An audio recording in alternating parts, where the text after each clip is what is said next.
Tivemos aqui um precalço. A minha internet foi abaixo.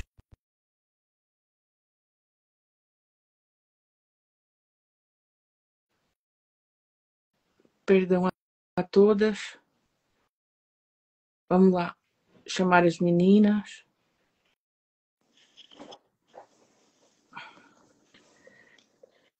Deixa eu ver. A minha irmã estava me ligando. Acabou com a minha live. Acabou com a minha live. Ai, meu Deus. Deixa eu ver aqui. Marcela. Deixa eu ver a Carla. Ah, tá aqui. Eu aceitei. Deixa eu ver se foi.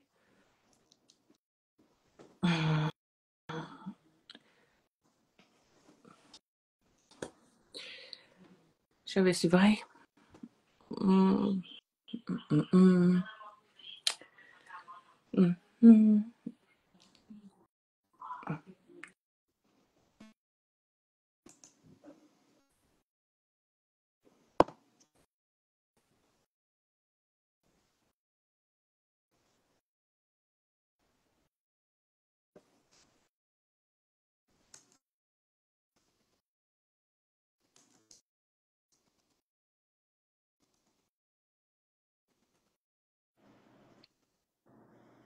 Voltamos.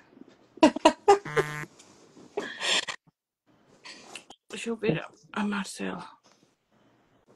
Essa internet, ela nos judia, né? A minha irmã estava me ligando, cortou a live. Culpa é a Marta, tá? Culpa é dela. Vocês estão me ouvindo?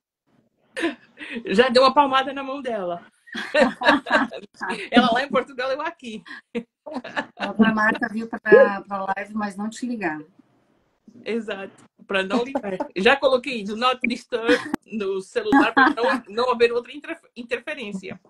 Deixa eu ver Oi, se... Juliana. Marcela, estás aí? Eu tô aqui, vocês me escutam? Te escutamos, mas não te vemos.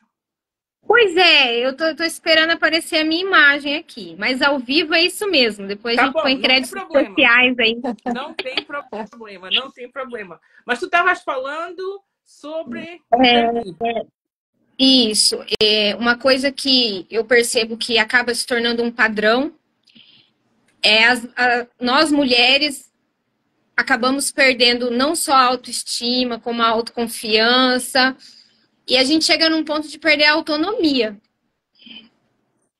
Dependendo da maneira como a violência é trabalhada, geralmente começa pela violência psicológica, que já vai enfraquecendo a mulher até chegar na física, faz a gente acreditar que a gente não é capaz. Exatamente. Outra coisa que é muito contraditório dentro da gente é a vergonha. A gente sente vergonha de uma coisa que não está ao nosso alcance, que as pessoas provavelmente vão julgar. Uhum.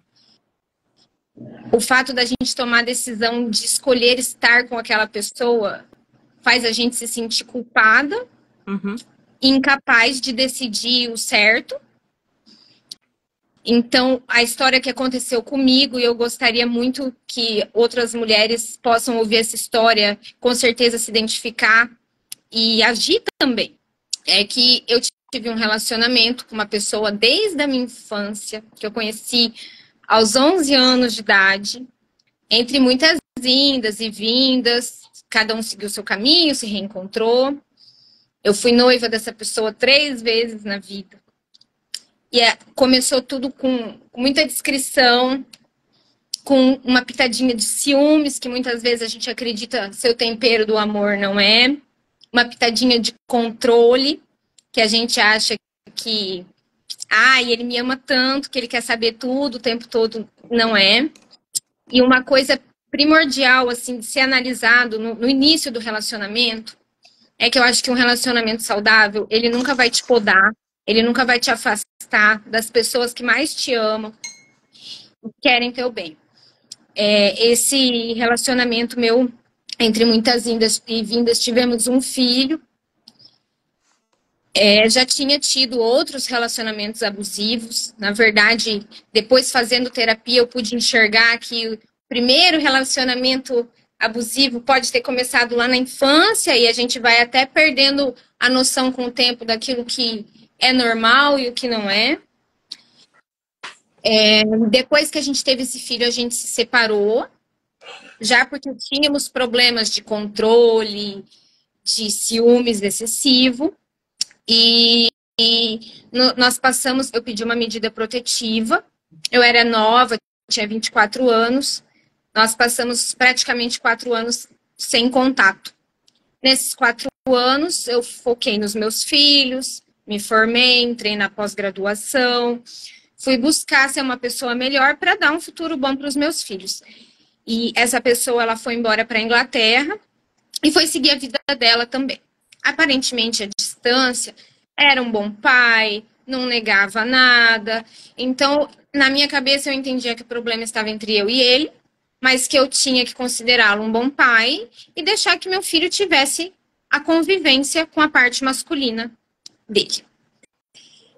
Com o tempo, ele decidiu vir para o Brasil para uma visita e pediu, por favor, para que eu acompanhasse ele e o filho numa viagem, porque o meu filho tinha apenas 4 anos, nunca tinha ficado sem mim, nunca nem tinha dormido com o pai.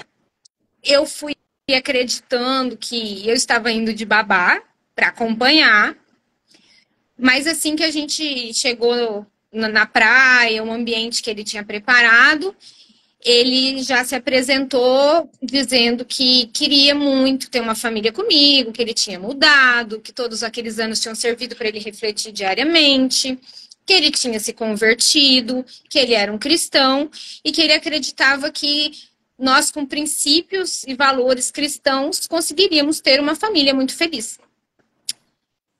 Eu, que já não imaginava mais ter um relacionamento com aquela pessoa, mas eu acredito até que seja uma doença de ambos, tanto da vítima quanto do agressor, porque apesar da gente saber o que está acontecendo, a gente gosta deles sem ter motivo nenhum, e a gente tenta criar uma realidade para explicar o que é inadmissível.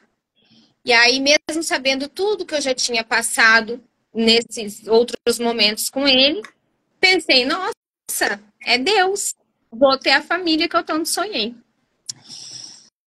E a gente começou a participar de estudos bíblicos. O controle já começou nos estudos bíblicos, porque aí com o tempo ele me enchia de estudo e eu não tinha tempo para mais nada. Ele ficou bem rigoroso em relação às leis cristãs, digamos assim. E ele interpretava muito tudo do jeito dele, até a Bíblia. Então foi tudo muito distorcido. Na minha cabeça, eu que já tinha passado por diversos problemas com ele, pensava, não, agora que ele é cristão, mesmo que ele esteja exagerando na maneira como ele está agindo, pelo menos ele está no caminho de não violência. Uhum. E aí, esse homem, ele me convenceu a ir para a Inglaterra, porque lá, como um país de primeiro mundo, nós teríamos oportunidade de dar uma vida muito melhor para as crianças. E eu, sem pensar 2 vezes, completamente apaixonada, fui. Quando eu cheguei lá, eu comecei a perceber que eu tinha ido para me tornar grande refém dos planos narcisistas dele. Eu sou uma mulher bem instruída, muito educada, sempre tive uma boa realidade, então eu não conseguia nem acreditar que aquilo estava acontecendo comigo. Toda a minha família, amigos que já sabiam da história, dos antecedentes desse relacionamento, me pediram, me imploraram para que eu não fosse. Eu me distanciei de toda a minha família, de todos os meus amigos. Ele me fez excluir o Instagram. Eu perdi contato com o mundo exterior. Entrei numa bolha que ele criou pra gente. Porque ele dizia muito que as pessoas afastavam a gente, que era culpa da minha mãe, que era culpa da minha amiga, que era culpa do meu irmão. Como eu já tinha tentado ter esse relacionamento diversas vezes, eu falei, agora eu vou ser obediente para que eu não seja culpada. Porque a gente acredita que a gente é culpada por tudo que acontece. E quando eu cheguei lá,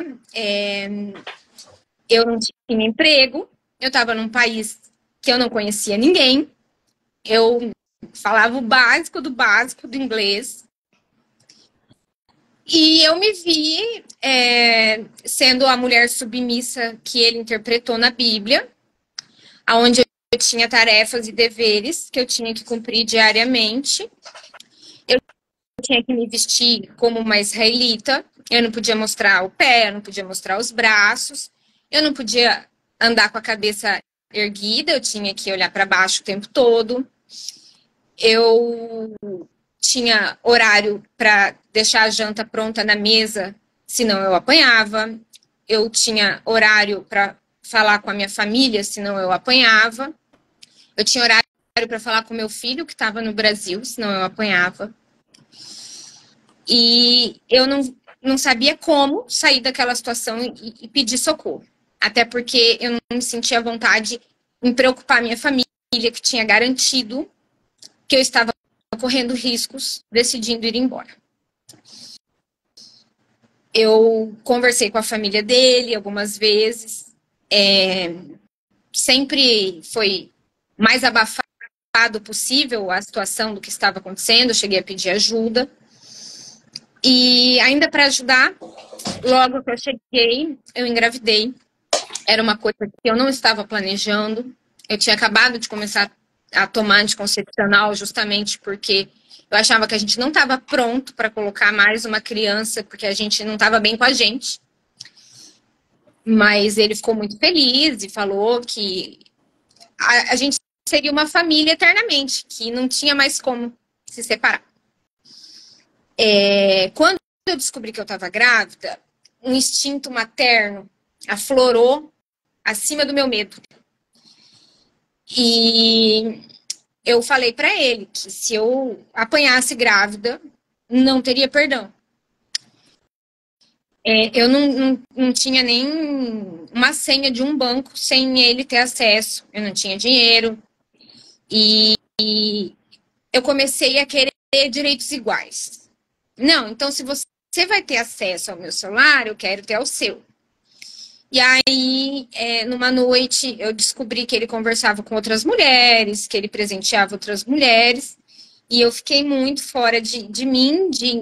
Eu estava tentando entender por que eu não podia nem olhar para frente, tinha que andar olhando para o chão, e ele podia fazer aquilo comigo. Não era a primeira vez que isso estava acontecendo também, mas como eu estava dando tudo de mim naquele momento, foi uma coisa que me magoou demais.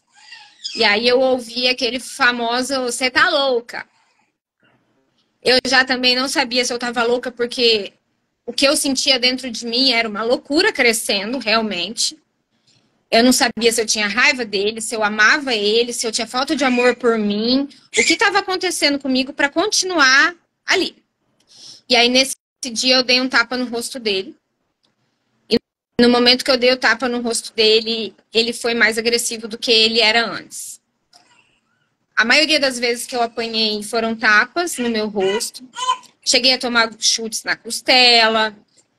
E nessa noite, eu acho que foi o dia que ele passou do ponto. Eu sou uma mulher pequena. E quando eu dei o tapa, ele me deu 3 murros nos olhos, no rosto, no nariz. Eu senti que eu ia desmaiar, eu segurei na parede, eu tinha muito medo até de desmaiar e ele aproveitar e me matar e falar, olha, gente, ela morreu. Então, nesse dia eu ouvi que, olha o que você fez eu fazer com você. A culpa é sua, você é um lixo, você é um peixe podre, eu te tirei do lixo. E não, eu tenho uma vida muito boa no Brasil, tenho uma família muito abençoada. Ele não me tirou do lixo de forma alguma. Lixo era o que ele estava fazendo eu viver. Mas ele não era só ruim o tempo inteiro, porque as pessoas perguntam, mas como que você continua ali? Não, é uma coisa que até a Maria, como minha case worker, me ensinou com o tempo. tem o ciclo, então tem a fase da lua de mel, e depois que eles batem, eles se sentem muito arrependidos, eles se sentem muito mal. Um dia porque estava muito cansado, trabalhou muito, no outro dia um buquê de flores. Então a gente vivia entre lua de mel e inferno. E as agressões que começaram com uma vez por mês, passaram por uma vez cada 10 dias, uma vez por semana, e os ciclos iam diminuindo. Cada vez eu apanhava com menos tempo de Intervalo. lua de mel. Exatamente.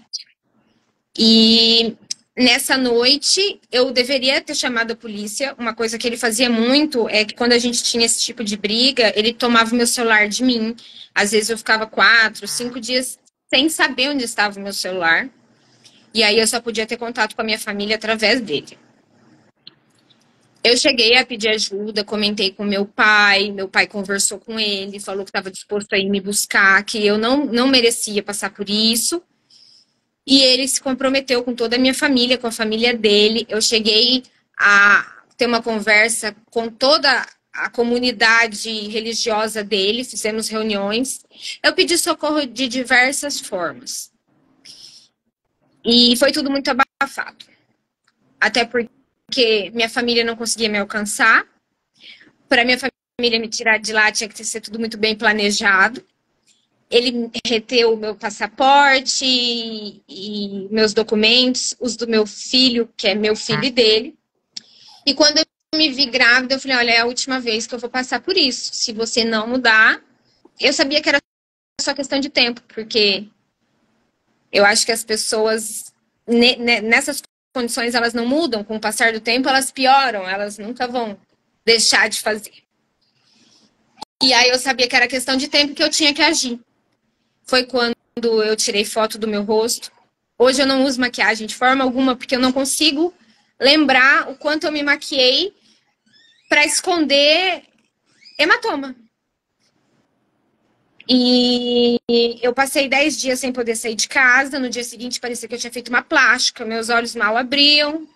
E aí ele chorando muito, muito arrependido, me dá a última chance, vou fazer jantar, vou cuidar do nosso filho. Aí eu sabia que eu tinha que começar a agir escondido dele. E foi quando eu comecei a tirar fotos das coisas que aconteciam, gravar conversas. E eu descobri o número da polícia. Porque é muito difícil você estar num país e você querer explicar o que está acontecendo e você não sabe se comunicar. Então, até a parte de mercado, tudo quem fazia era ele. Eu não saía sem ele. Em hipótese alguma, se eu fosse na esquina levar o lixo, eu tinha que comunicar. E tinha que fazer por videochamada. Nessa noite, eu já comecei a registrar as coisas que estavam acontecendo.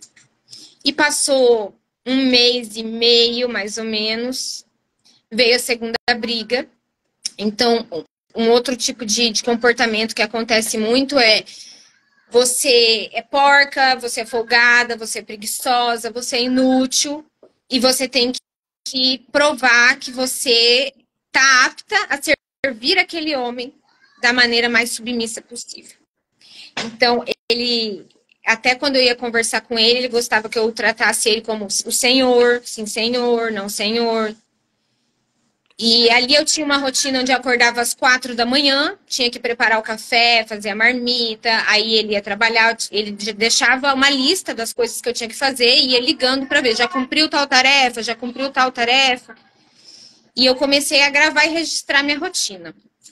Na noite da segunda briga, ele estava cansado, 4º dia seguido de trabalho, geralmente eu apanhava no 4º dia de trabalho. Porque na Inglaterra, nesse emprego dele, trabalha 4, folga 4. E a gente foi deitar. Foi uma briga, assim, muito desnecessária. Até hoje eu não consigo entender aquilo, mas tudo era motivo para ele se impor e me atacar. E ele mandou fazer massagem nas varizes dele, porque ele estava cansado, com dor. Eu estava grávida de 2 meses, também estava com dor na lombar, também estava cansada com a rotina das 4 da manhã às 10 da noite que ele tinha me imposto. E eu falei que eu também precisava de atenção, de carinho, que eu era um ser humano. E aí ele entendeu que eu queria chamar a atenção dele porque eu queria ter relações com ele. E eu tentei explicar que não, que eu era um ser humano, que eu queria um pouco de atenção. Ele começou a me xingar muito, falar que eu era um animal selvagem, que eu era... Coisas que eu prefiro nem repetir porque passou. E foi quando eu fiquei muito nervosa e comecei a estapear ele, falar, eu não sou isso, não fale isso de mim. Imediatamente a gente começou a se bater, ele começou a bater minha cabeça na parede, me pegou pelo pescoço, me enforcou bastante. Pela primeira vez ele esqueceu de tirar o celular de mim. Na hora eu fiz uma videochamada para minha família no Brasil e mostrei ao vivo o que estava acontecendo. A minha família, em desespero, falou, ligue para a polícia agora. E foi o que eu fiz. Eu, por Deus, consegui me comunicar. Eu fui decorando o endereço, o CEP, os dados principais que eu precisava passar em inglês para que eles me entendessem. Consegui me comunicar. Enquanto eu falava com a polícia, eu ouvia ele, a minha mãe ligou para ele falando, não faça isso com a Marcela, não faça isso com o teu filho, a Marcela tá grávida, me devolva eles. E ele falava, daqui meu filho não sai. Eu cheguei a ouvir ele falando, ela tá falando com a polícia, mas ela não sabe falar inglês, ela não vai conseguir. A polícia pediu para que eu esperasse para sair do banheiro. Eles chegaram, ele atendeu eles super equilibrado, calmo. O pouco que eu entendi ele falar, ele tentando dizer que como eu estava grávida, eu estava maluca, que nada disso tinha acontecido, que ele tinha toda a paciência, todo o carinho. E eu lembro da polícia checar toda a nossa casa e falar, não, mas você está falando que essa mulher que está cuidando de tudo, que está tudo tão limpo, tão organizado, tão bem feito, ela não cuida das coisas e ela está em surto e você que cuida de tudo? E aí pediram para que ele se retirasse. A última vez que eu vi esse homem, ele estava saindo pela porta de casa. Quando ele foi embora, a polícia falou que eu teria que prestar esclarecimentos, que uma ambulância iria me ligar para que eu prestasse esclarecimentos. O nosso filho, ele presenciou muitas vezes ouvindo. A maioria das vezes eu apanhava em silêncio para que meu filho não ouvisse. Mas ele dizia que eu via os tapas. Nessa noite eu gritei socorro. Inclusive, a única palavra que ele sabe falar em inglês hoje é help. Que ele me ouviu pedindo socorro, ele não esqueceu. E eu e meu filho fomos levados. Eles disseram que a gente seria levado só para exames, ter certeza que a gente não estava machucado. Nós ficamos praticamente presos no hospital por mais de 48 horas. Onde, para mim, foi uma grande surpresa, porque eu nunca tinha saído do meu país, e as leis aqui funcionam de uma outra forma. E o que fizeram comigo foi uma tortura psicológica, onde me recusaram até comida, e eu explicando que eu estava grávida, que eu precisava comer, e a polícia queria que eu desistisse do meu filho, porque eles achavam que eu poderia ser uma mãe perigosa, por ter voltado com um agressor. E que meu filho estava em risco se eu aceitava o agressor de volta. Como já era recorrente, eles não confiaram em mim. Eu não aceitei, em momento algum, sair de perto do meu filho. E eles pediram para eu entrar com uma queixa criminal contra o pai. Eu estava com muito medo. Eu estava muito perdida. 2 dias que eles me davam só bolachinha e sal para comer, se recusavam, falavam, não, pode ir para casa comer, mas teu filho fica. E eu falei que eu não queria fazer a queixa-crime contra ele, que eu não estava pronta, que afinal ele era pai dos meus filhos, a única coisa que eu queria era voltar para o meu país imediatamente. Eu demorei um tempo para entender o porquê. Hoje eu entendo o porquê, mas eu acho que eles foram o mais precavidos possíveis para garantir a segurança das crianças também, apesar de que o sistema é falho e prejudicou muito, inclusive o emocional do meu filho. Eles optaram por separar eu e meu filho, e o meu filho foi mandado para uma família temporária, até eles terem certeza de quem eu era. E esse foi o momento mais difícil de toda a minha vida. Eu tive que falar para o meu filho, comunicar que ele seria levado. Eu procurei tratar tudo de maneira muito lúdica, mas o meu filho é um menino inteligente e é claro que foi muito difícil para ele. Então eu expliquei que a gente estava recebendo uma grande oportunidade dele aprender inglês e que ele ficaria com uma família por uma semana, que era para ele dar o melhor dele, que em 7 dias eu buscaria. E eu tinha uma audiência em 7 dias. As pessoas que tinham envolvimento e conhecimento da causa falaram para mim que a chance de eu resgatar o meu filho era mínima. Até porque num país como imigrante, apesar de eu ser uma cidadã inglesa, eu não tinha voz. E eu nunca me senti tão impotente em toda a minha vida. Eu ia ter notícias do meu filho, que eu falaria com meu filho. Oi, Marcela, cortou. Oi, Cortou. Eles garantiram que eu teria contato com meu filho, teria notícias do meu filho. Em momento nenhum eu consegui contato com meu filho nesses 7 dias. E aí eles também não tinham para onde me levar. Porque era uma véspera de feriado, já era 6 horas da tarde, quando saiu a decisão judicial. Tá cortando de novo. Oi, desculpa. Tá Não. me ouvindo? Agora sim. Ai. Perfeito. E aí eu não tinha para onde ir. Eles me entregaram um kit de higiene, levaram meu filho e falaram: para onde você vai? Eu nunca me senti tão impotente na minha vida, mas Deus agiu assim de forma milagrosa. E eu tinha uma vizinha no Brasil que tinha ido para a Inglaterra e a gente se encontrou num emprego lá. Nós fomos trabalhar na mesma indústria. E eu vi ela uma vez. E eu lembrava que ela sabia falar inglês, ela poderia me ajudar de alguma forma. Eu liguei para ela. E essa mulher, brilhantemente, me apresentou diversos meios e caminhos para chegar onde eu estou hoje. Ela me levou para a casa da família dela. Gente, até peço desculpas que tem bebê chorando, criança correndo, mas é minha realidade aqui. Não se preocupe, Marcela. É normal. Obrigada. E ela me levou para a família dela. Eles não me conheciam, eles me acolheram, eles acolheram a minha dor, o meu desespero, e eles me apresentaram a Maria. A Maria é a mulher mais incrível que eu já conheci.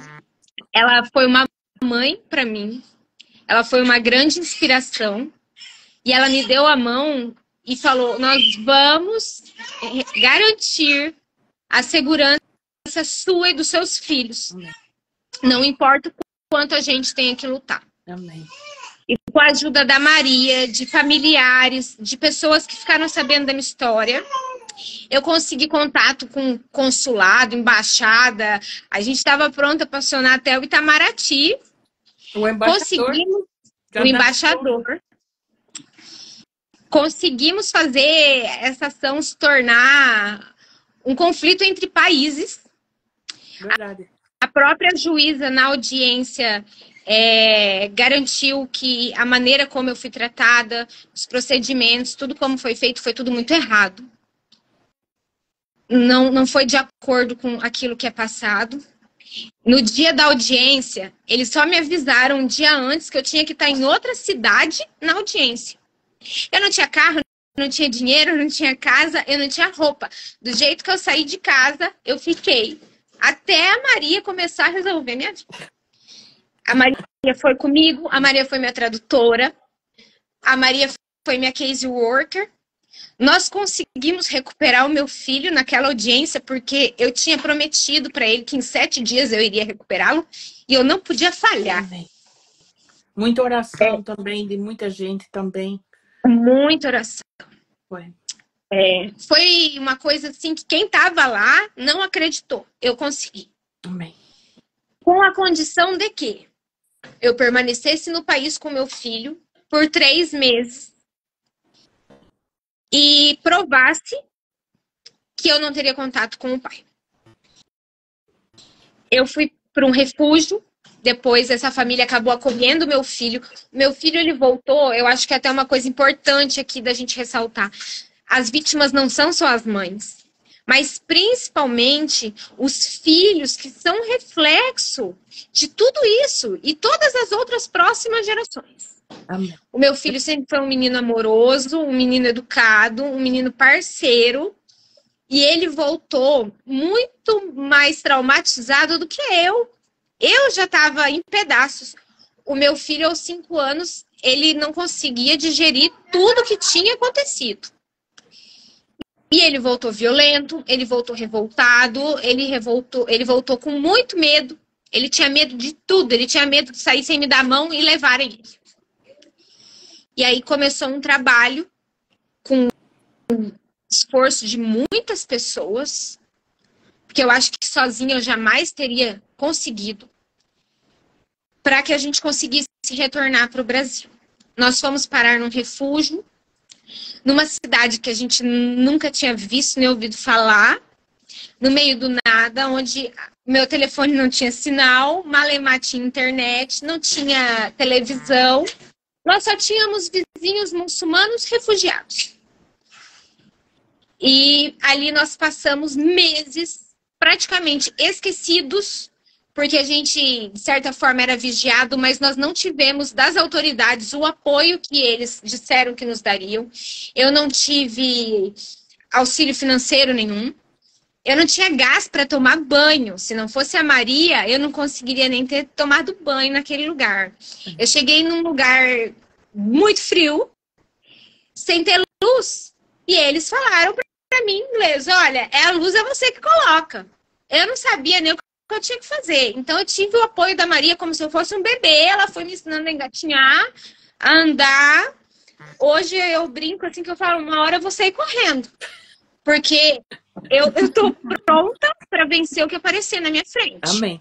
Em momento nenhum, eu me senti uma vítima que, nossa, por quê? Eu sentia que o que estava acontecendo era injusto, o que eu podia fazer era orar e lutar para que aquilo mudasse, que não dependia mais de mim, que eu tinha que aceitar a realidade onde eu estava. Para que eu fosse liberada, nós passamos por diversas visitas, muitas assistentes sociais. Eu era vigiada o tempo inteiro, eu não tinha privacidade nem na própria casa onde eu fui colocada. Elas batiam na porta 3 vezes, se eu não abrisse, elas entravam.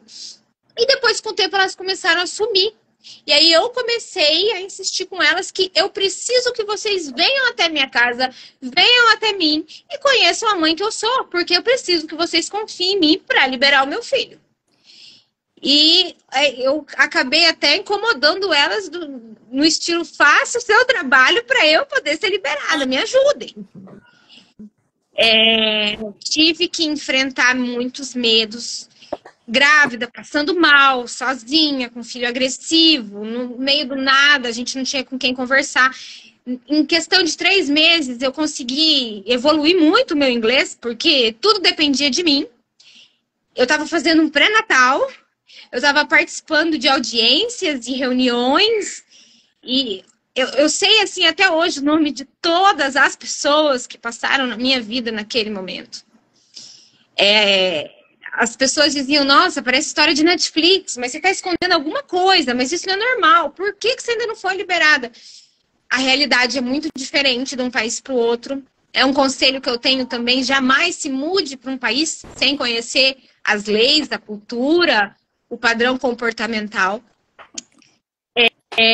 Eu consegui mostrar quem eu era, da onde eu tinha vindo, com o envolvimento até do Conselho Tutelar do Brasil.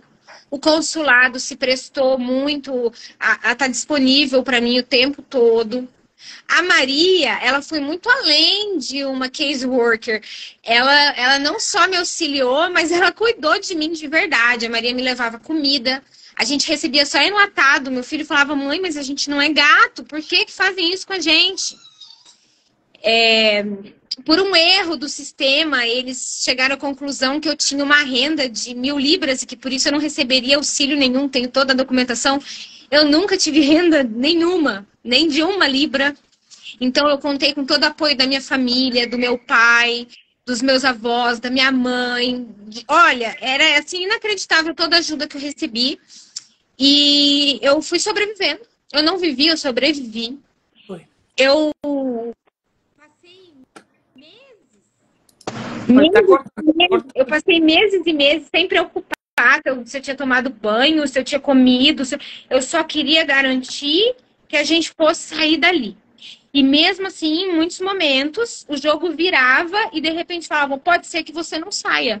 Pode ser que seu filho seja doado para essa família e que levem o seu bebê também. Era um jogo psicológico constante. Uhum. Tanto que as assistentes sociais começaram a acompanhar o meu pré-natal. E a Maria falava, Marcela, não deixem que elas entrem nos teus exames, porque elas querem informações do teu bebê. Existem mulheres que, sem fazer nada, perderam o bebê, porque elas entenderam que poderia, quem sabe, se repetir um padrão de violência lá da infância daquela mãe. E muitas não conseguiram recuperar. Eu vejo que eu ter tido essa rede de apoio fez a total diferença. Eu cheguei... Perdão, desculpa. Chegou muitas vezes, quando elas falavam contigo, elas usavam o Google Translator, né? O Google para traduzir. Porque havia muitas das coisas que tu não sabias te exprimir no pouco inglês que aprendeste durante aqueles meses que estiveste aqui. E quando tu querias ligar para mim, elas não aceitavam mais. Porque elas viam todo o empenho da Maria para não deixar que eu fosse, de certa forma, inclinada a errar. Era essa a impressão que eu tinha. E eu fui pega de surpresa diversas vezes, mas eu me mantive muito firme na minha postura. E eu consegui a autorização da juíza para que eu retornasse com meu filho. Eu acho que foi um dia, assim, que foi difícil de ficar em pé. Porque quando a Maria falou, conseguimos, eu não acreditava.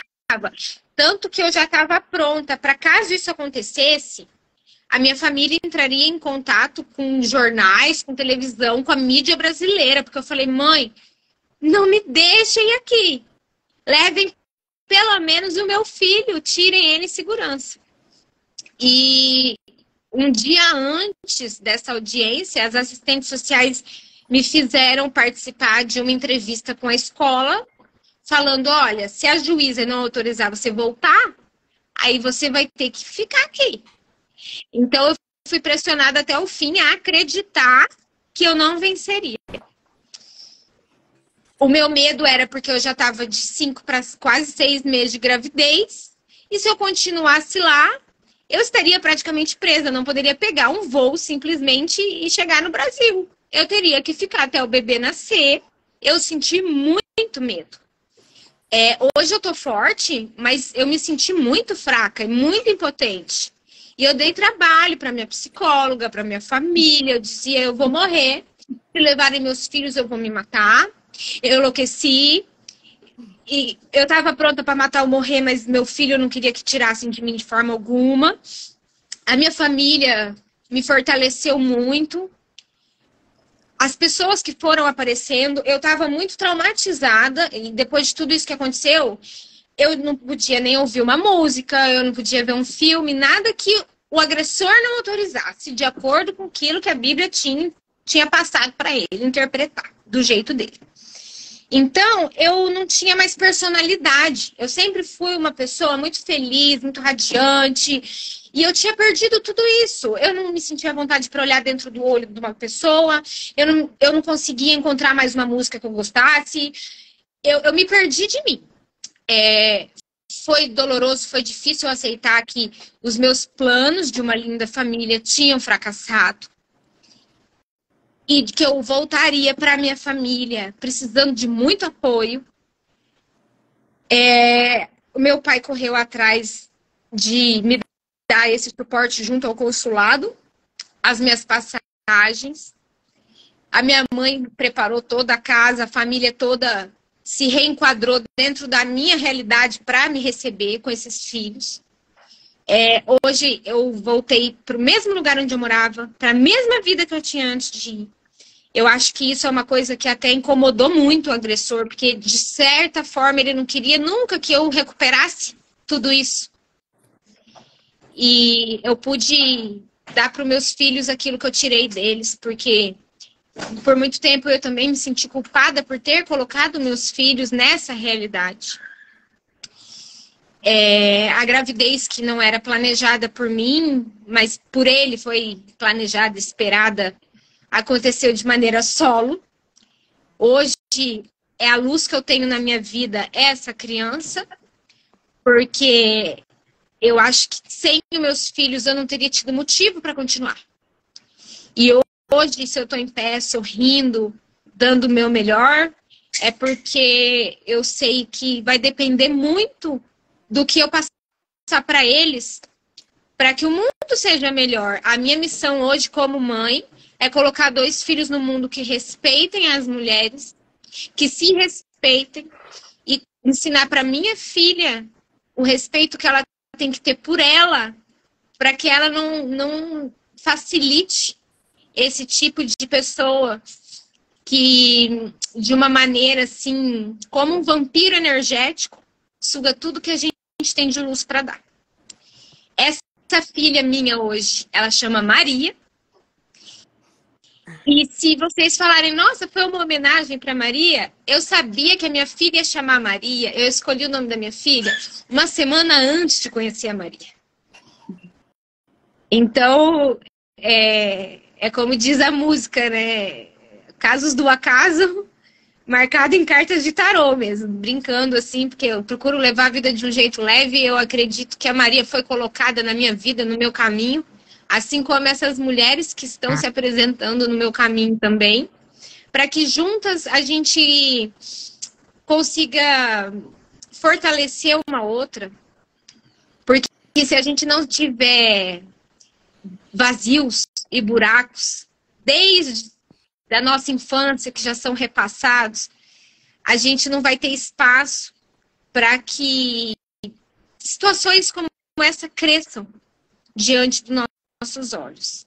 A minha filha nasceu prematura, tive diversas complicações, muitas e muitas vezes eu ouvi que eu ia perder o bebê. Eu poderia ter perdido o bebê. Eu tive um sangramento, uma ruptura de um vaso no meu útero e foi feita uma cesárea de emergência, onde essa criança corria risco, inclusive, não só de morrer, mas nascer e ter diversas sequelas. A Maria nasceu de 7 meses e meio.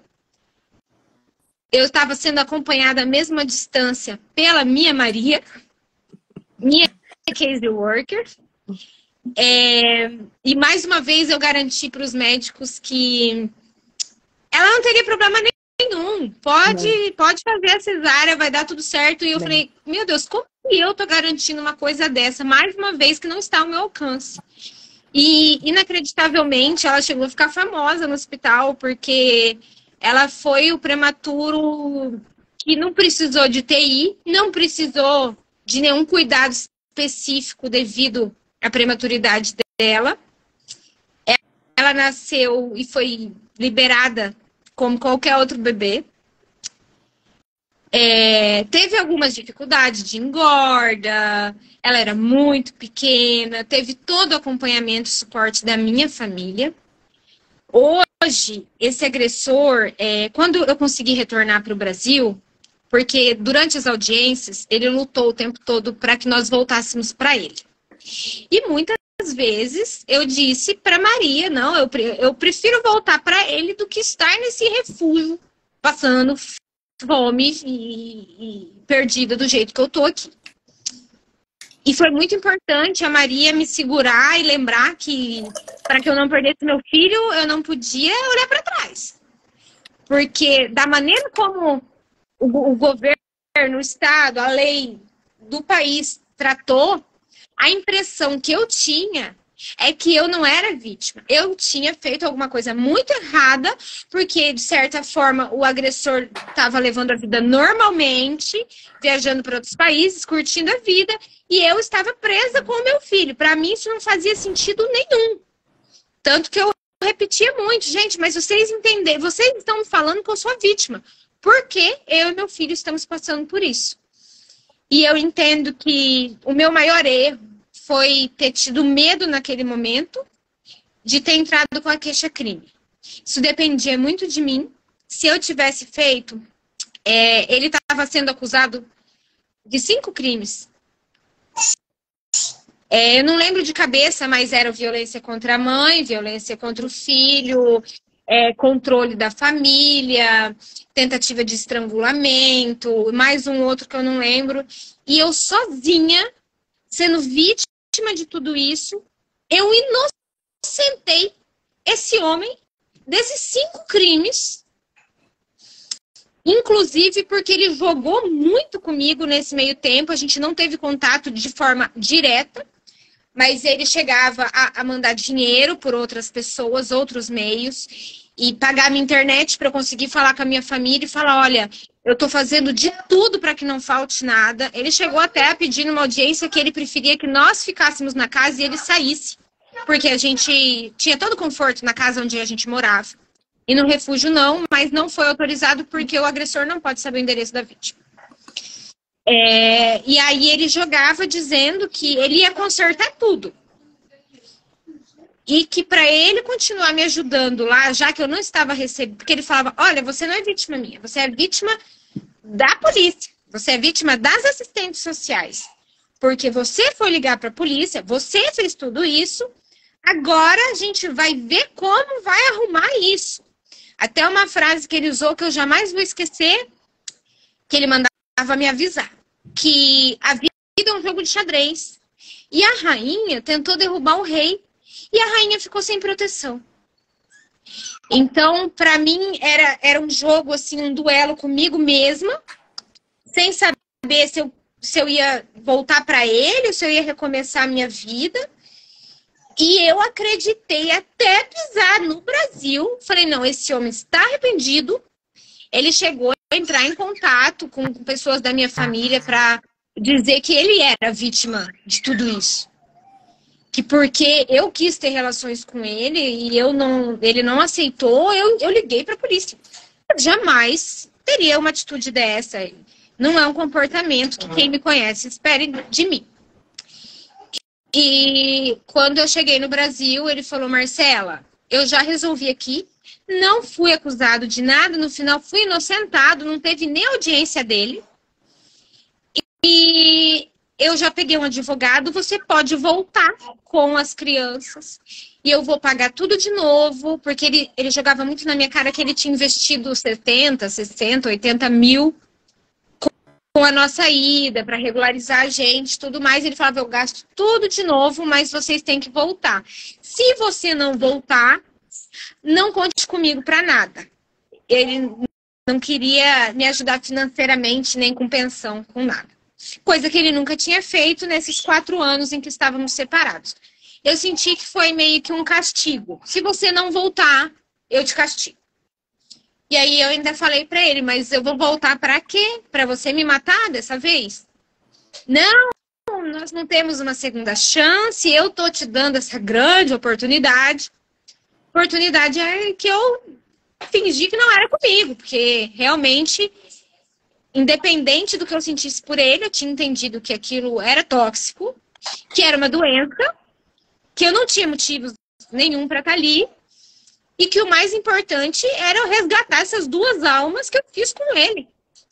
E aí foi uma luta na justiça para voltar a receber a pensão do meu filho. Meu filho sempre teve plano de saúde, ele tirou o plano de saúde do meu filho no momento que meu filho mais precisa de um bom acompanhamento emocional, psíquico. A minha filha, ele fez questão de registrar, mas a gente registrou à distância, mas ele nunca pagou a pensão que foi estabelecida. Como ele está em outro país, a gente tem uma certa dificuldade de acelerar todo esse processo. Então, minha filha vai fazer 4 meses amanhã e ele já deve 6 meses de pensão, porque os alimentos gravídicos já tinham sido deferidos pelo juiz. Ele não tem contato nenhum com a minha filha. Ele desapareceu da vida do meu filho por muito tempo. E é Agora cortou. Querendo contato com meu filho. Eu não tenho o direito e nem acho que deveria ter de excluir esse relacionamento da vida do meu filho, porque, querendo ou não, infelizmente, ele é o pai. Só que eu acho que o mínimo que tem que ser feito, e que eu gostaria de que ele entendesse isso, mas eu não sei se ele tem essa capacidade de discernimento, é que essa aproximação seja feita de forma gradual, com acompanhamento psicológico, porque hoje o meu filho, assim como eu, ele tem diversos sentimentos contraditórios, então ao mesmo tempo que ele ama, ele odeia o pai. E graças a Deus eu acredito que a minha filha já não vai ter esse convívio todo que teve com o Igor filho teve, né? Tchau, meu amor. E agora ele liga de vez em quando, eles conversam. Eu procuro não estar presente, porque ouvir a voz desse homem me faz mal. Mas eu também não me escondo, porque eu não tenho por que ter medo dele. Vejo que isso tem interferido até no comportamento na escola. Hoje mesmo eu tive uma reunião na escola, onde eu tive que explicar. E nós vamos trabalhar junto com a escola a partir de agora. Eu acho que vai ser uma rede de apoio importante para o meu filho. Eu sei que a qualquer momento ele pode chegar no Brasil e falar que ele vai levar meu filho passear. É uma coisa que eu tenho tentado preparar o meu filho, porque eu não quero que os meus vazios e as minhas dores sejam dos meus filhos. E eu acho que uma coisa que inspira muito também, que não é porque eu não vim de uma família perfeita, que eu não posso ter uma família feliz. Então, o que eu busco mostrar para os meus filhos é que, independente do que aconteceu, o mais importante, que todos estamos juntos, que nós tivemos a oportunidade de recomeçar, que eles são mais jovens do que eu, que eles têm muito para viver ainda e virar esse jogo. A importância de que com os pais a gente não aprende só o que a gente quer ser, mas também o que a gente não quer ser. Eu percebo que, pelo menos na minha família, gerações e gerações passaram essa herança da mulher submissa, da mulher do lar, que tem que agradecer o marido por prover as necessidades, mas eu acho que eu tenho um papel muito grandioso de poder quebrar essa corrente. O fato de eu ter tido uma filha mulher mexeu muito comigo, mudou muito a minha cabeça, da importância de eu mostrar para ela, nas minhas atitudes, quem ela deve ser com ela. Então, hoje eu tô aqui, minha imagem não tá aparecendo, mas é uma coisa que eu não faço mais, é usar maquiagem. Eu sou uma cosmetóloga contra a maquiagem, porque eu acho que é tão bom a gente estar de cara limpa e estar bem com a gente, que o mais importante não é a roupa que a gente coloca ou a maquiagem que a gente faz, mas é o que a gente tem para entregar por dentro.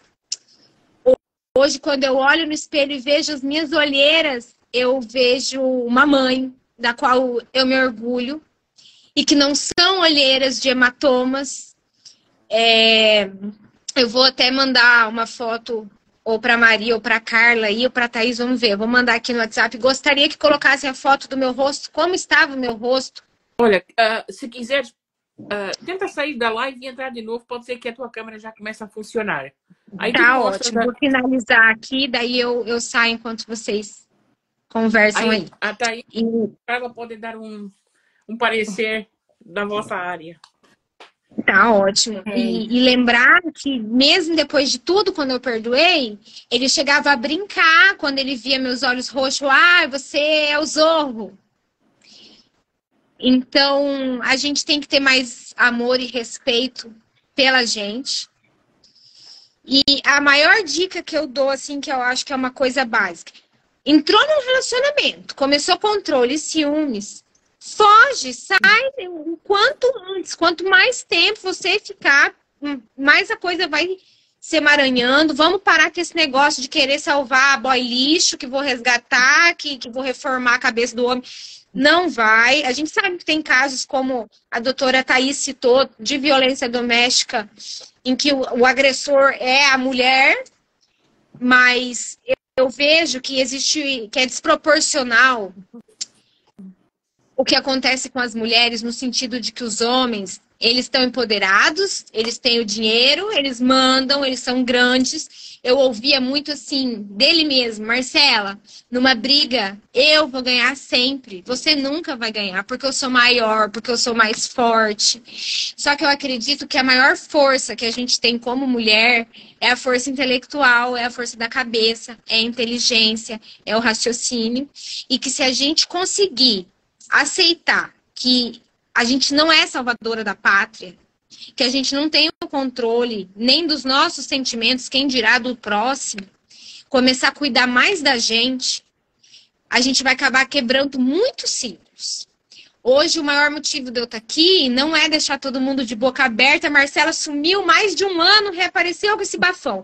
Não, a Marcela está aqui hoje para garantir para as mulheres que é possível e que juntas temos mais chance ainda.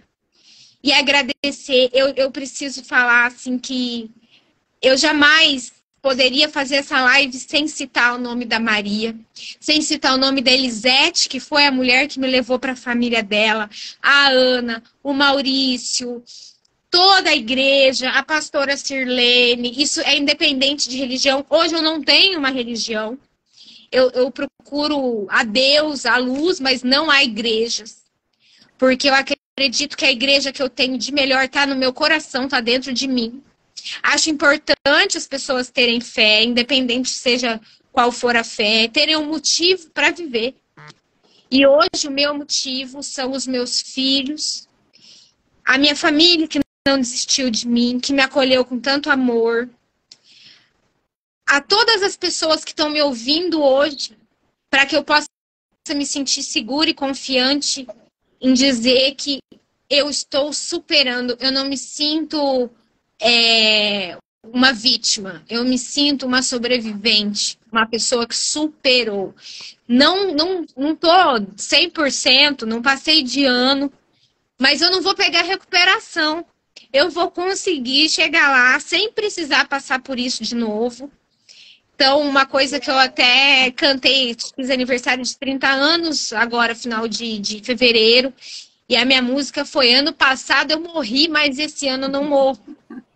E eu desejo que as mulheres possam ser mais brilho e menos força.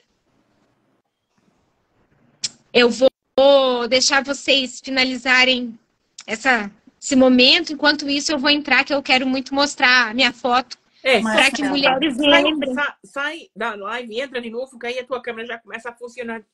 E aí tu pode Tudo mostrar bem. O que tu queres mostrar. Tá bom, meninas. Já venho. Um beijo. Beijo. Vai lá, vai lá. Pronto, Marcela.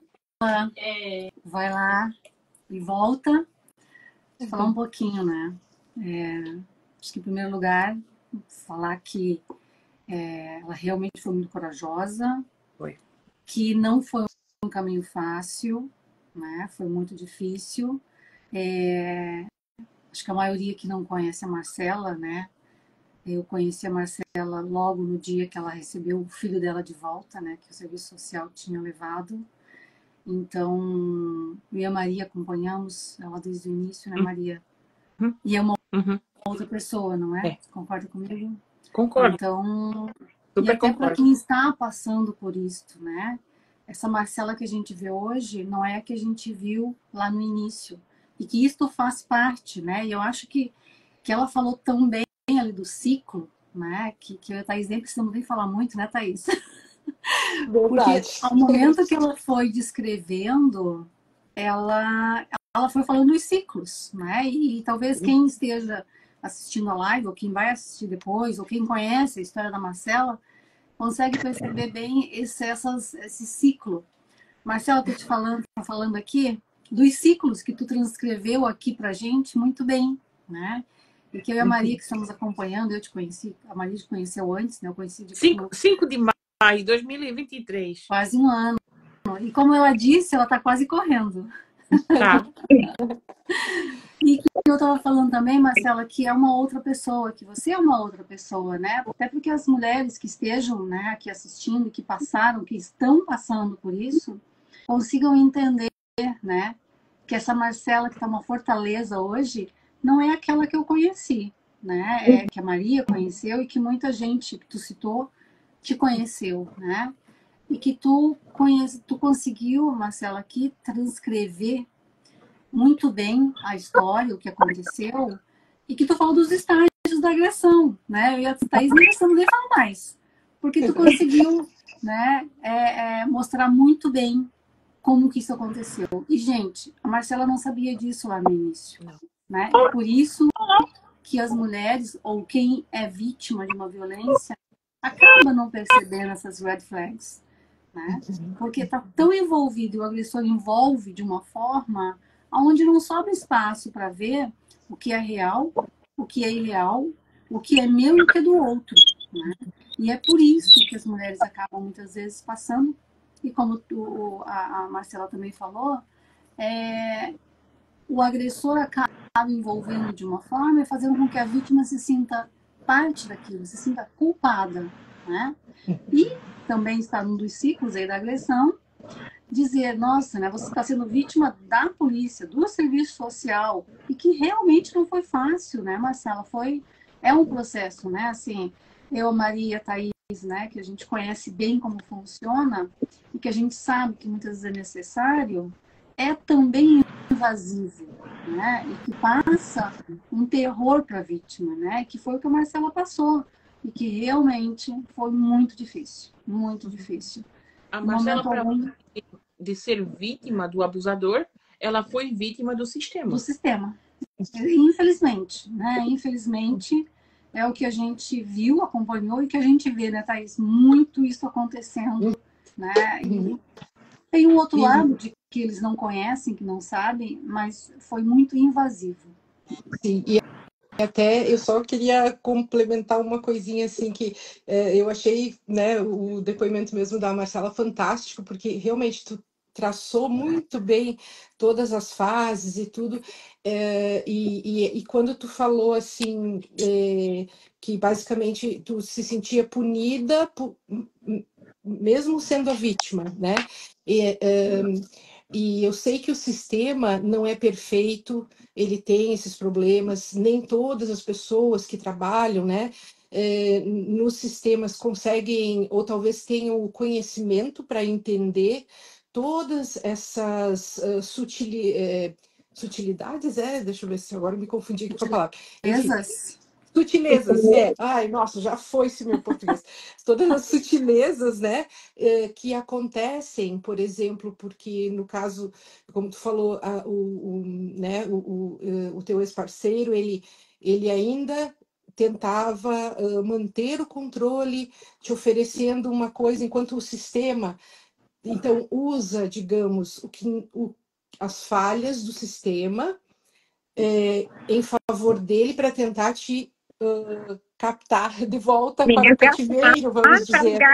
Isso. E aí, claro, como você já está, né, num processo em que tu está insegura, que a gente começa a se questionar se nós é que somos as loucas, o medo, então fica... né, Thaís, que a gente não pode esquecer, né? Não é medo, é pavor, né? É pavor, porque tu fica assim, poxa, eu tô aqui, né, numa situação muito precária. O órgão, enfim, o Estado que iria me ajudar está me tratando desse jeito, qual é a minha perspectiva? Tendo filhos, né, que a gente sabe que a gente, né, vira uma leoa mesmo, né? E então, assim, são desafios, mas e como a gente, né, sabe que o sistema quer ajudar, mas não, às vezes, falha. Então, a importância de ressaltar para as mulheres, né, para as vítimas, para as sobreviventes, que não desistam, que acreditem no que vai dentro do coração delas, porque o coração nunca falha, né? Como a gente diz assim, as mães sempre sabem o instinto, né? ele nos guia. Então, apesar das dúvidas que possamos ter cognitivamente, eu sempre digo para as pessoas que sigam o coração de vocês, porque, né, eu sei que não é fácil, mas assim vocês sempre vão encontrar a força para seguir em frente. Thaís, acho que uma coisa que a doutora Thaís... Desculpa, pode falar. Eu só queria soltar, Marcelo, uma coisa que tu falou que é muito importante, né? Antes de mudar para outro país, conheça as leis, né? Claro que quando se é marinheiro de primeira viagem, né, não se sabe, né? E quem já morou e quem mora na Inglaterra sabe que as leis são muito restritas e elas funcionam, né? Então não vai ver, mas a Marcela é uma boa mãe. Não, a regra é essa. Aconteceu isso, tem uma consequência. E mesmo que não seja, né, eu acho que é importante, né, quando a gente muda de país, conhecer um pouquinho como é que funcionam as regras, em termos gerais, porque já tem aí uma questão de mudança, né? E quando não se conhece, a gente sabe de muitos casos, né, onde não se conhece o parceiro muito bem, ou vai se conhecer só quando vai morar com ele também, buscar um pouco mais, né? Ok, então eu não conheço muito bem essa pessoa e eu acho que vai funcionar. Então, como é que funcionam as regras? Como é que são as leis, né? Então, isso é muito importante, Marcelo, que tu falou ali, acho que é um ponto que a gente precisa ressaltar muito. Pode falar, Marcelo. Uma coisa importante que tanto a doutora Thaís quanto a doutora Carla ali pegar o gancho de vocês. A gente saber escutar o nosso instinto, porque eu senti muito medo e eu estava sendo pressionada já há muito tempo para ir. E quando eu fui embarcar no aeroporto, eu travei, eu congelei, o meu corpo falava, não faça isso. Mesmo assim, eu passei por cima do meu coração. Fui, como você falou, fui às cegas. Eu não sabia o que era Inglaterra, só sabia que eu ia parar na Alemanha, de repente eu tinha que pegar um outro avião, parar na Inglaterra, ele ia estar lá e ele ia resolver tudo. Eu não sabia nada. Então, eu deixei que ele tivesse essa autonomia, que deveria eu ter o controle de ter me posicionado, falado, não, eu quero conhecer o país, eu quero ter tempo para estudar, para ver como funciona. E uma outra questão, assim, que eu vejo muito é das mulheres passarem caladas porque estão envergonhadas, porque não querem preocupar a família. E a necessidade de... É melhor a gente admitir para nossa família que a gente errou na escolha do que acabar morrendo na mão de um agressor, coisa que eu tinha dificuldade de acreditar. E aí eu comecei a ver e conhecer a história de outras mulheres para entender que eu realmente estava correndo risco de vida, meus filhos estavam correndo esse risco, eu apanhar grávida era o suficiente para eu perder um bebê. Então, usar o nosso instinto materno para ser a força. Aí vem a história, nossa, agora eu pedi socorro, saí das mãos do agressor, caí na mão do sistema. Você já está lutando contra o agressor? Luta contra o sistema também. A sensação que eu tive, principalmente com a Maria, eu falo para ela, Maria, a gente lutou contra um país inteiro para resgatar os meus filhos. E o que eu mostrei para eles é que homem nenhum, país nenhum, sistema nenhum está acima do meu direito de ser mãe dos meus filhos. E que também, né, Marcela, tu tinha, né, que nós continuaríamos te apoiando nesse projeto, nesse novo ciclo, né, que a tua família estaria te esperando. Então, porque também tem a questão do preconceito em relação ao outro país, né? E claro que a gente entende, obviamente, que eles querem proteger as crianças, né? A gente não pode também esquecer de falar disso, né? Mas eles precisam perceber, tem alguém, qual é a rede de apoio? E foi aí que eu acho que foi a grande diferença, né? E eu acho que a grande estratégia foi, gente, venham me conhecer, estejam presentes, vejam a mãe que eu sou, o que eu tô correndo atrás, as audiências surpresas que vocês me jogaram e eu apareci. Então, tudo isso foi ajudando. Eu passei por diversas entrevistas, diversas assistentes sociais. E hoje, todo mundo imaginou, nossa, a Marcela vai voltar. Eu não voltei sendo a Marcela. Eu cheguei aqui calada, muda, sem personalidade, sem um estilo próprio, sem nada. Eu tive que ir me redescobrindo novamente. Até para encontrar uma música que eu gostasse, um filme, eu tive que ir procurando. E aceitando que isso é um processo lento, não é do dia para a noite. Ai, tchau para o meu relacionamento, vou abrir os braços para mim de volta. Não é assim, é um processo lento, longo, mas a gente chega lá. E é doloroso, bem doloroso. Maria, nós temos uma pergunta da Juliana Câmara, que ela perguntou qual... Temos aqui, acho que temos duas. Deixa eu ver aqui. Da Juliana. Juliana Lopes. Ela falou: gostaria de saber qual o parâmetro para decidir que o filho precisa ter contato com um pai violento e, psicologicamente, o contato com os pais violentos traz algum benefício para os filhos? Perguntas para as doutoras. Então, eu acho que essa questão que a Ju perguntou, né, qual o critério? Acho que, primeiro, foram em países diferentes. Tudo isso aconteceu na Inglaterra. Então, ela não tá tendo contato com o pai agora presencialmente, né? Porque o pai continua na Inglaterra e a Marcela e as crianças estão no Brasil.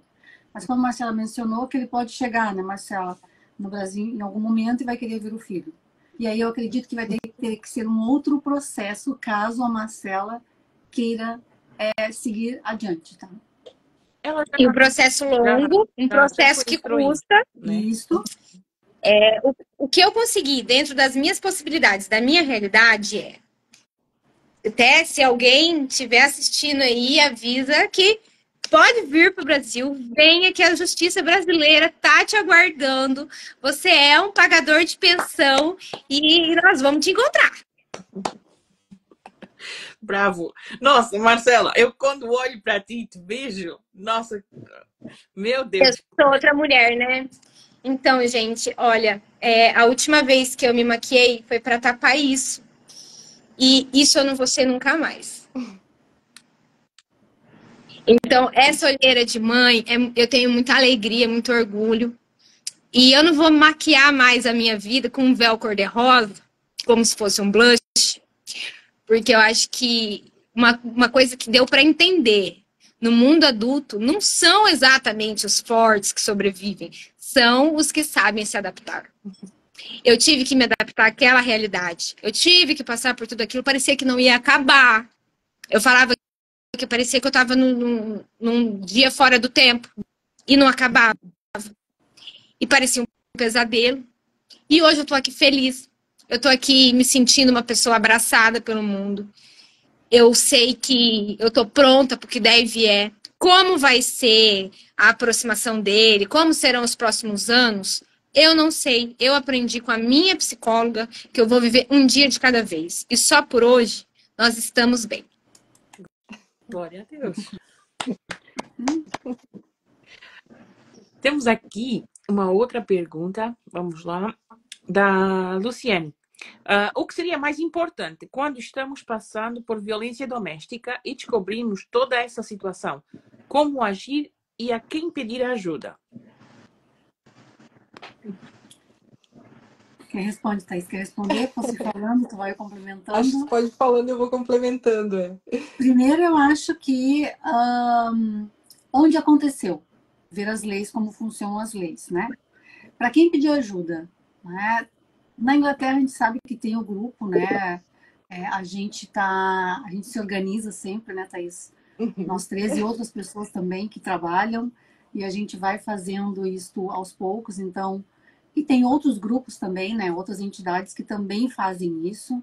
Então é importante para ver assim, ó, quem é essa entidade, né? Quem são essas pessoas que estão por detrás, né? Porque tem o serviço social também, mas ver como ele funciona, quem vai estar dando suporte, rede de apoio, assim como a Marcela, outras tantas mulheres também passam. Ela não tinha rede de apoio, ela não tinha família, ela tinha acabado de chegar na Inglaterra, ela não tinha amigos, ela tinha a igreja que passava algo que a mulher é submissa, né? Então ela não tinha muita saída, né? Às vezes ela ficava sem telefone, não falava bem inglês, né, Marcela? Então acho que isso, acho que para todo mundo que vai morar fora do país passa, né, em algum momento, né? Não sei o inglês suficiente para me defender, acabava usando o Google Translate com as Social worker. Né? Social worker. A gente sabe que o Google Translate não traduz exatamente o que a gente está pensando, principalmente se é algo maior.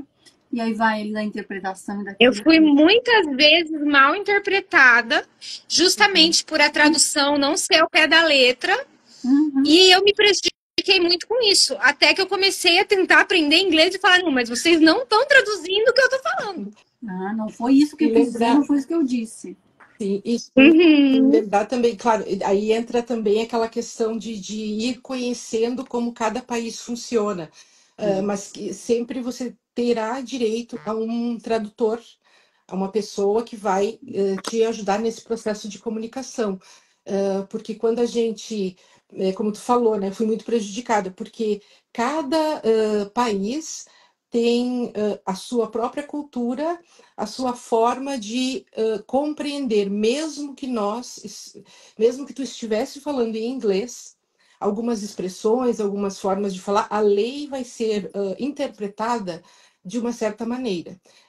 Vou dar um exemplo assim rápido, que eu já trabalhei com outra pessoa que aqui nos Estados Unidos, que também teve muito problema, mas era uma pessoa fluente, mas a forma com que essa pessoa respondeu com uma intenção de ser o mais clara possível, de se fazer entender, acabou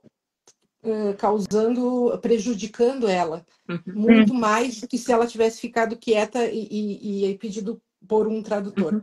Não estou dizendo que a gente não, claro, tenha que ficar quieto, não é nem de perto a ideia, mas que existe, né, necessidade desse cuidado, porque a lei assim, não, ela vai nos ver no contexto da lei, não como necessariamente assim como o indivíduo que está passando por aquela situação. Eles né, vão fazer aquela leitura mais generalizada.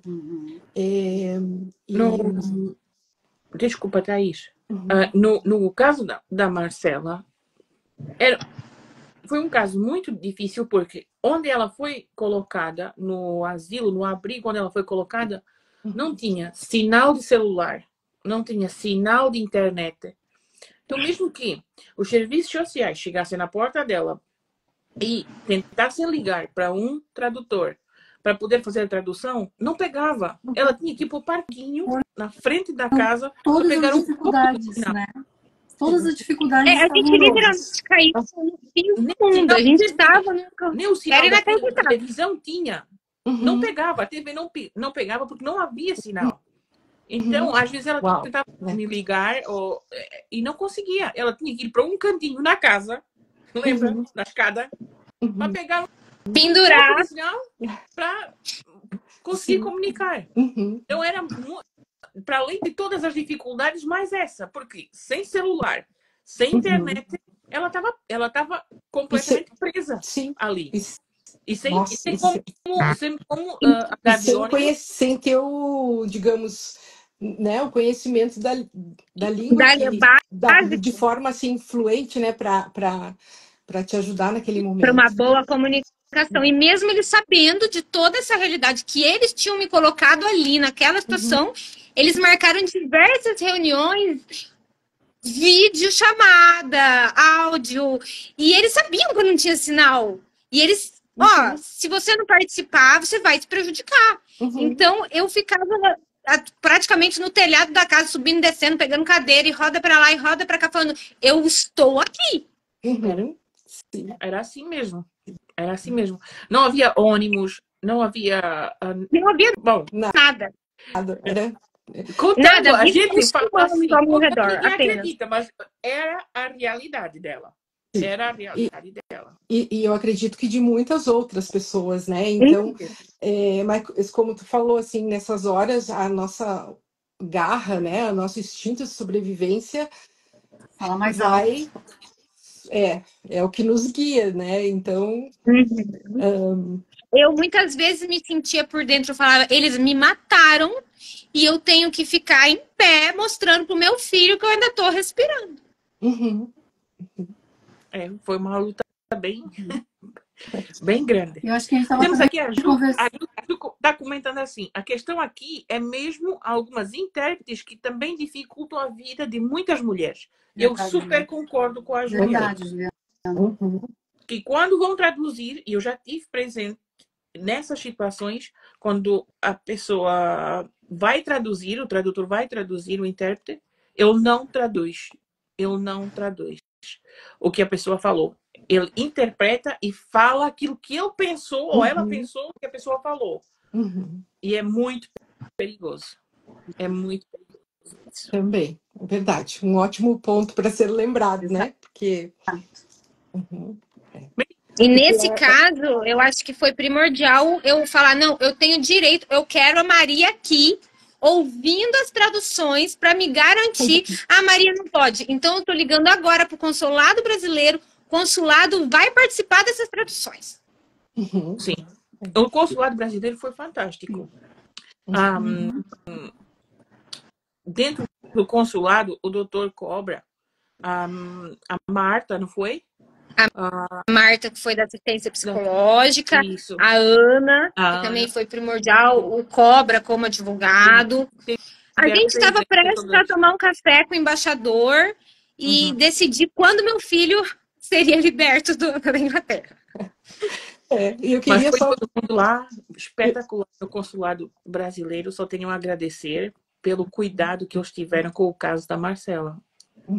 Foi muito... o consulado, a gente tem, assim, a gente sabe de vários casos em que eles são realmente maravilhosos, né? Então, nesse ponto, a gente tem muito que agradecer.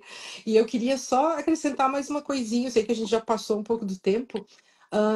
Uma coisa importante que até surgiu algumas semanas, eu comentei com a Carla, de um caso um pedido de ajuda que aconteceu através de um presente que uma pessoa deu para outro com algumas coisas escritas, né? Então, assim, foi uma maneira que essa pessoa conseguiu pedir socorro. E aí nós, né, trabalhando, conversando, nós lembramos de uma coisa que pode ajudar também. Por exemplo, a pessoa que muda e que está nesse período de adaptação, e serve também entre pais e filhos, né? Que se chama a palavra de segurança. Então, por exemplo, né, a gente usa muito aqui, assim, eu oriento, né, também as mães, no caso, assim, tá em algum evento com os filhos, tal, se perdeu da criança. Então, aí, de repente, a criança está lá, vem aqui que eu encontrei tua mãe, te levo até ela.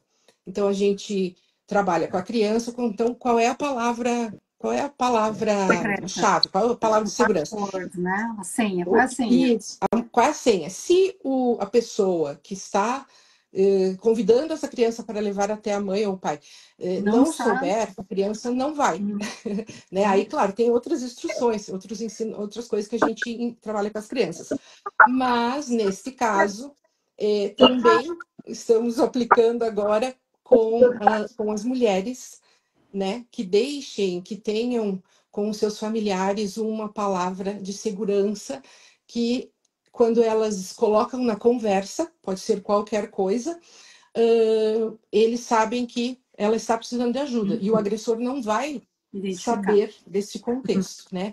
Outra coisa também que antes a minha pergunta, como pedir ajuda, ou assim, além dessa palavra de segurança, por exemplo, é importante que a vítima possa fazer, se possível, fazer como a Marcela falou, assim, eu vou registrando. Se não dá para fazer foto, não dá para escrever, porque o agressor provavelmente vai, né, se mexer em tudo que é da vítima, mande e-mails para si mesma. Tem uma pessoa uma conta diferente que você possa mandar. Alguém de confiança, né, Thaís? Para estar enviando. Isso, alguém de confiança.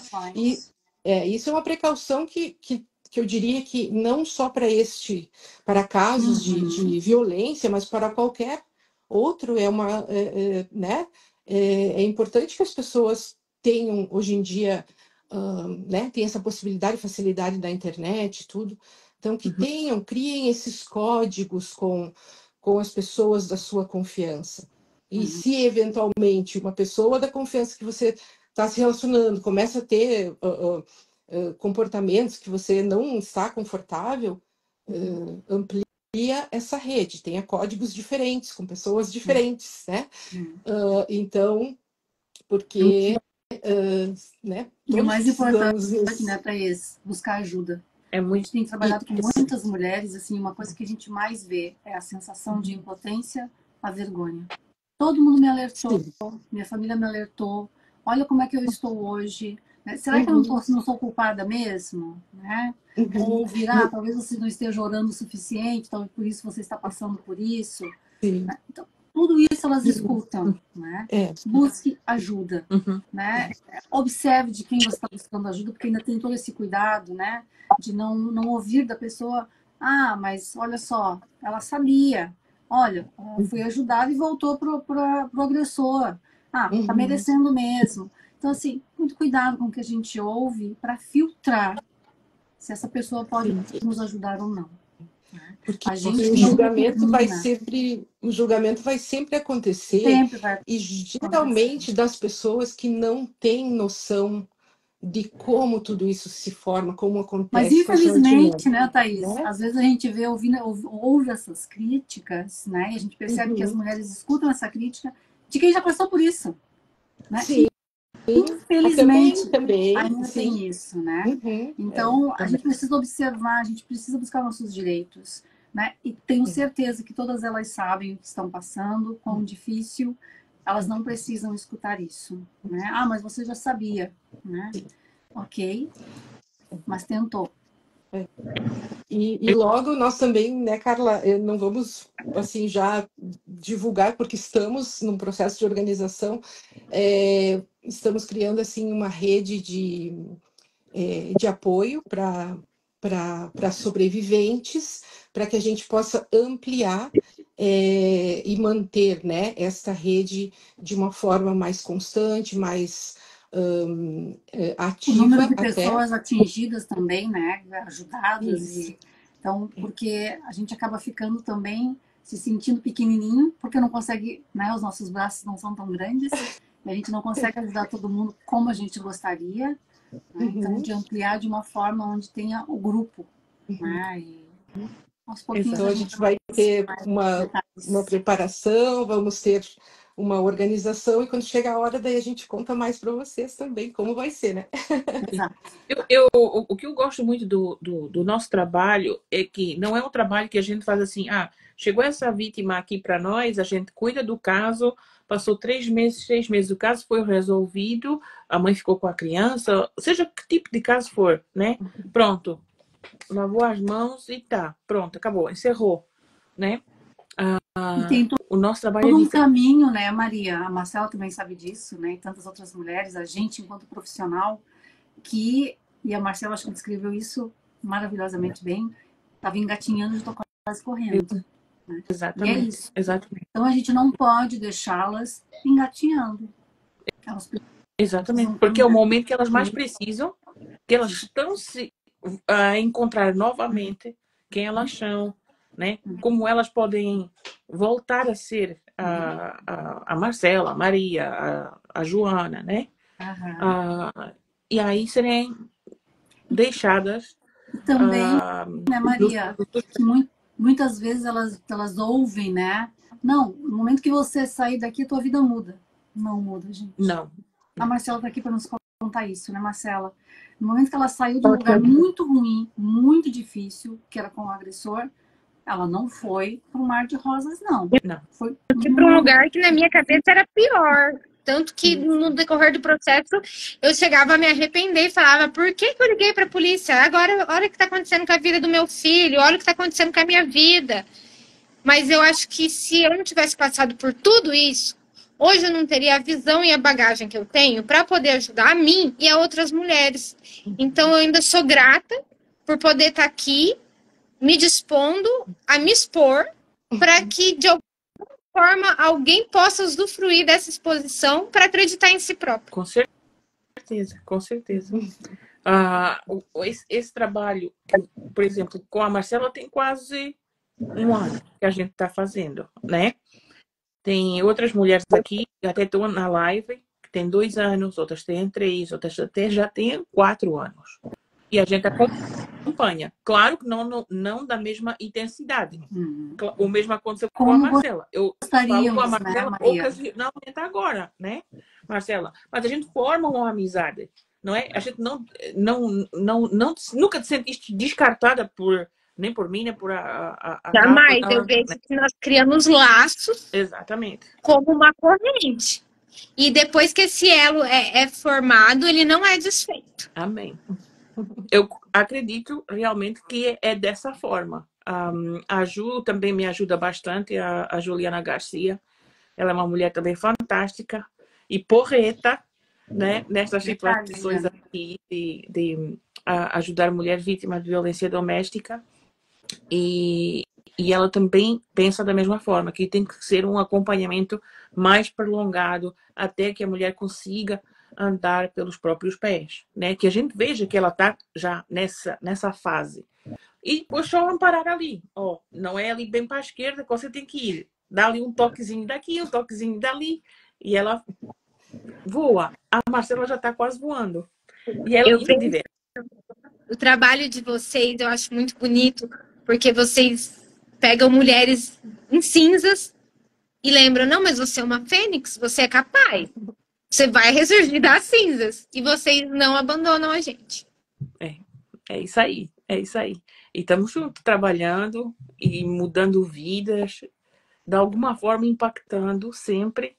E olha só, tu foste ajudada por tanta gente e agora tu estás usando a tua experiência para ajudar outras mulheres também. Isso é muito bonito, muito lindo de se ver. Eu ia Maravilhoso. Eu agradeço.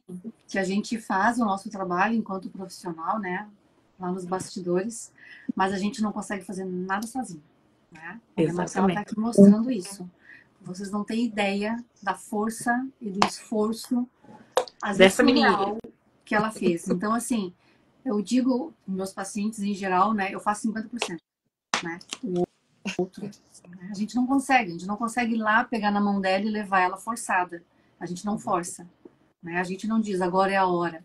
A gente ajuda para que elas descubram qual é o momento certo de sair, qual é o momento certo de voar, né? E elas decidem. Exato. Eu já falei para Carla isso, para Thaís não, mas eu falei para Carla isso não tem muitos dias, tem uns 2, 3 dias. Eu falei que o caso da Marcela em 2023 mudou a minha vida.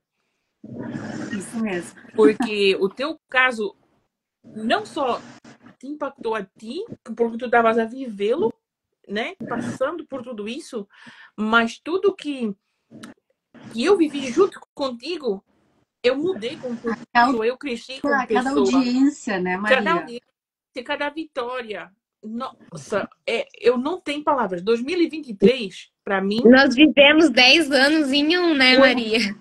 Um grande aprendizado. Foi difícil, mas muito, muito lindo, né? E para mim, 2023 foi ela. A Marcela e o pequenininhos estarem em segurança na casinha deles, felizes de novo. Para mim, se resume a esse momento só. Obrigada, Maria. Você é um anjo que Deus colocou na minha vida e eu acho que eu chamar minha filha de Maria o dia inteiro, assim, é mais um presente que eu tenho para não esquecer que qualquer coisa é só te ligar.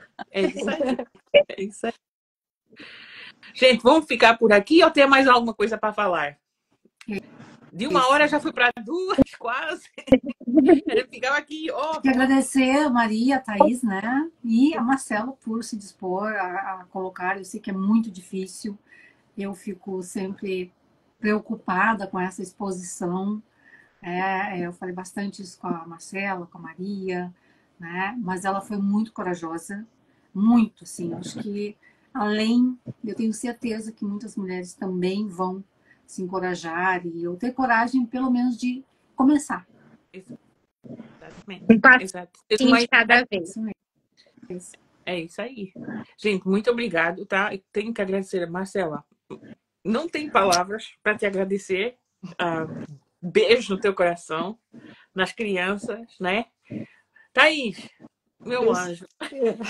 Eu quero também agradecer e usando, né, uma linguagem assim do universo das constelações familiares, agradecer a Marcela porque a tua disposição para vir aqui compartilhar tua história também ajuda a reverberar a ajuda, né? E reverberar para que outras mulheres tenham a força de começar esse caminho de resgatarem não só a si mesmas, mas aos seus filhos e fazerem um futuro diferente.